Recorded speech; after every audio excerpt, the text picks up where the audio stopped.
오늘은 이제 집행부 쪽에서 이제 원하는 주제를 주었는데, 오늘 주제는 이제 주적관이 북한에서 대중국으로 변해야 하는 이유, 이런 얘기를 좀 설명하달라고 하셨어요.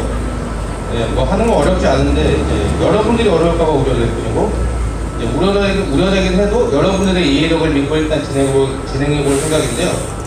이게 기본적으로 주적관은 시대에 따라서 변할 수가 있다고 봐야 돼요. 막말로 우리 집의 경우를 예를 들면은, 어떨 때는 윗집 놈이 쳐들어올 수도 있고, 어떨 때는 아랫집 놈이 쳐들어올 수도 있고, 어떨 때는 이제 부모님이 쳐들어올 수도 있죠. 근데 쳐들어오는 대상이 변화에 따라서 주적이 달라져야 하는 건 당연한 거거든요. 근데 그 쳐들어오는 사람이 달라지면은 당연히 주적관도 이동할 수밖에 없게 되고, 또 쳐들어오는 사람이 다르면 쳐들어오는 방식도 달라질 수밖에 없어요. 그러니까 이제 쳐들어오는 다양한 방식도 알아야 하는 게 순서죠. 가령 어떤 놈 같은 경우는 현관문 따고 들어올 수도 있고, 어떤 놈은 베란다 통해서 들어올 수도 있고, 이제 체계결같이 어깨 좁은 놈은 하수도군용으로 들어올 수 있어요. 네, 그런데 이제 현관문 따고 들어오는 놈에게 털렸다 치고, 현관문만 지키고 있다가는 이제 베란다로 들어오는 놈, 하수구로 들어오는 놈한테 이제 속주없이 털릴 수 있죠. 50년대에는 이제 북한에 의해 휴전선이 뚫려서 풀렸지만, 그렇다고 해서 이제 북한 주적관을 중심으로 휴전선만 뚫어져가 쳐다보다가는 이제 다른 루트의 침략 방식, 어떤 다른 방식의 침략 방식, 또 다른 종류의 침략 방식에 대해서 이제 무방비가 될 수밖에 없어요. 더 나아가서는 이제 50년 전에 현관문이 뚫려서 털렸으니까 현관문을 뚫고 들어오는 놈 아니면 적이 아니다. 이건 정신병적 자세까지 보일 수도 있는데, 이 정도쯤 되면 진짜 노답이 되는 거죠.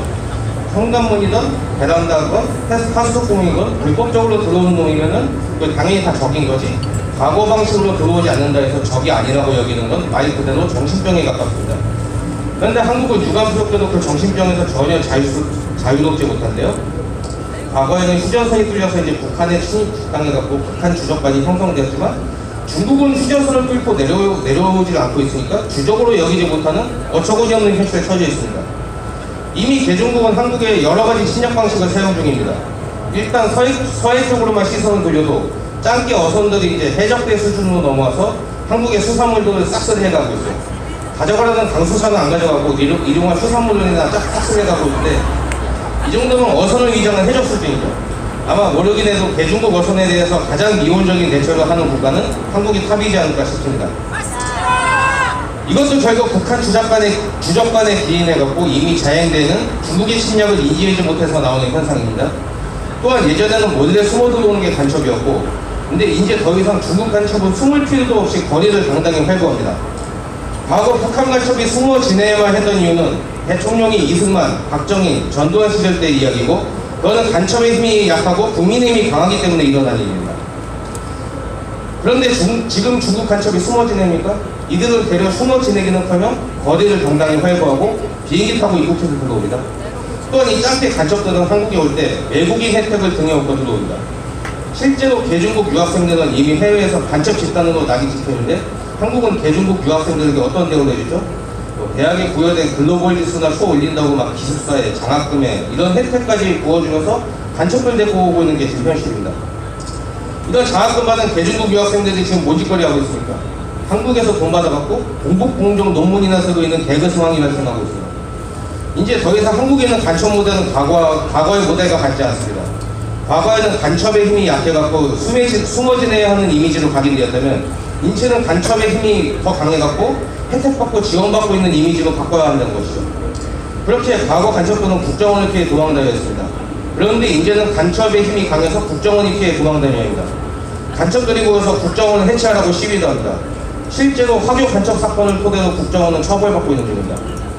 이런 일들이 일어나는 것은 주적관이 오로지 북한에만 국한돼서 나오는 일들이라고 저는 이제 단언하고 있습니다. 이제 시대가 변하고 세월이 흘렀습니다. 그러면 변하는 시대와 변하는 세월에 맞춰갖고 주적관도 변해야 마땅한데, 한국의 주적관은 1950년 휴전선 뚫고 내려오는 북한군과 그 다음에 비루한 차림새로 숨어 지내는 간첩의 이미지로만 고착돼서 거기서 벗어나지 못하고 있어요. 한국의 주적관이 1950년에 머물러 있을 때 중국 놈들은 1988년을 시작으로 이미 대학, 언론, 사법부, 국회, 정부 요주까지 아주 골고루 진출해 있는 상태입니다. 만약 중국에 대한 주적관이 형성되게 되면 사드 배치한다고 했을 때 사드 물통으로 대통령을 탄핵시켜야 한다는 김상곤 같은 개새끼가 있을 수 있겠습니까? 또한 중국에 대한 주적관이 형성되어 있다면 조선족 패스카마우 사건을 변호했던 문재인 같은 새끼가 대통령이 될 수 있었을까요? 이런 일들이 일어나는 이유는 변화된 시대에 따라서 주적관이 따라가지 못해 나오는 현상이라고 저는 단언합니다. 이제 시대가 흘렀고 한국에 침입해오는 방식도 다양해졌습니다. 과거 북한은 휴전선을 뚫고 남루한 차림새로 숨어서 간척질을 했다면 오늘날의 중국은 당당히 여객기를 타고 국비로 지원받아 큰소리치며 간척질을 합니다. 간첩이 숨어서 교신하는 게 아니라 중국 대사관이나 백을 토대로 국회도 협박하고 국민도 협박하는 일이 일어납니다. 과거 박근혜 시절 사드 배치 때 중국 새끼들은 민주당 놈들을 갖다 대사관으로 호출해서 막 지랄 연병을 했는데 이게 중국 주적관이 있다면 이게 과연 가능한 일이었을까요? 중국 주적관이 없는 그 상황에서 88년 이후로 대중국에 속절없이 털려오면서 어느새 우리는 간첩들에게 무대를 해주고 간첩들이 큰 소리를 치고 국민들도 속절없이 끌려가는 기형 대한민국이 되어버렸습니다. 그런데 더 문제는 아직도 이런 점이 치유되지 않고 있다는 점입니다. 이런 일들은 주적관의 중국에 있지 않아서 일어나는 일이라고 말씀드리고 오늘은 그러니까 추우니까 저는 빨리 들어가고 여러분들은 계속 다른 분 연설을 들으면서 계속 추우시라고 저만 먼저 들어가도록 하겠습니다. 감사합니다.